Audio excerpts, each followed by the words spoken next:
হাইকোর্টে 120টা মামলা হয়েছে গোটা ভারতবর্ষের বিভিন্ন জায়গাতে। সব একসাথে মোচার দিয়ে কিভাবে ঠান্ডা করে আইনকে ঘোষণা হয়, এই প্রধান কৌশল আমার সম্প্রদায়, আমার জাত, আমার কওমের ভাইরা যারা সুপ্রিম কোর্টে মামলা করেছে তারা সেটা দেখবে। ঠান্ডা ঘরে এমন ঢুকে যাবে এ আইন কিয়ামতের আগের দিন পর্যন্ত মসজিদ মাদ্রাসা খানকাতে হাত দিতে পারবে না ইনশাআল্লাহ। বাকি থাকলো রাস্তা। এই রাস্তা পরের টাকাতে তৈরি, সরকারি টাকাতে তৈরি। আন্দোলন করবো আমরা নিশ্চয়ই, রাস্তা দখল করবো, কিন্তু কোনো ক্ষয়ক্ষতি করবো না। অনেকে আচ্ছা কিছু আবার টুপি পরে, কিছুটি দাঁড়িয়েও আছে, আবার সাদা পায়জামা পাঞ্জাবি পরে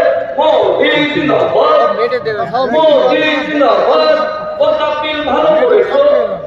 এটি কোন মুসলমান আর এটি কোন মুসলমান? মানে বিলটা পাস করে ওরা জানে যে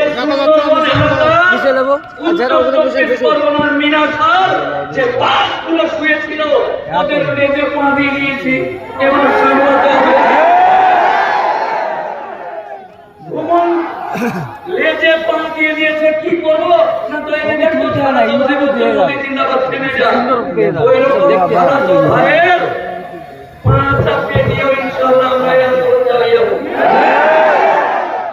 আগামী দিন এই বিলের পক্ষে যারা আছেন তাদেরকে আমরা চিনি না। হাইকোর্টে 120টা মামলা হয়েছে গোটা ভারতবর্ষের বিভিন্ন জায়গাতে। সব একসাথে মোচার দিয়ে কিভাবে ঠান্ডা করে আইনকে ঘোষণা হয়, এই প্রধান কৌশল আমার সম্প্রদায়, আমার জাত, আমার কওমের ভাইরা যারা সুপ্রিম কোর্টে মামলা করেছে তারা সেটা দেখবে। ঠান্ডা ঘরে এমন ঢুকে যাবে এ আইন কিয়ামতের আগের দিন পর্যন্ত মসজিদ মাদ্রাসা খানকাতে হাত দিতে পারবে না ইনশাআল্লাহ। বাকি থাকলো রাস্তা। এই রাস্তা পরের টাকাতে তৈরি, সরকারি টাকাতে তৈরি। আন্দোলন করবো আমরা নিশ্চয়ই, রাস্তা দখল করবো, কিন্তু কোনো ক্ষয়ক্ষতি করবো না।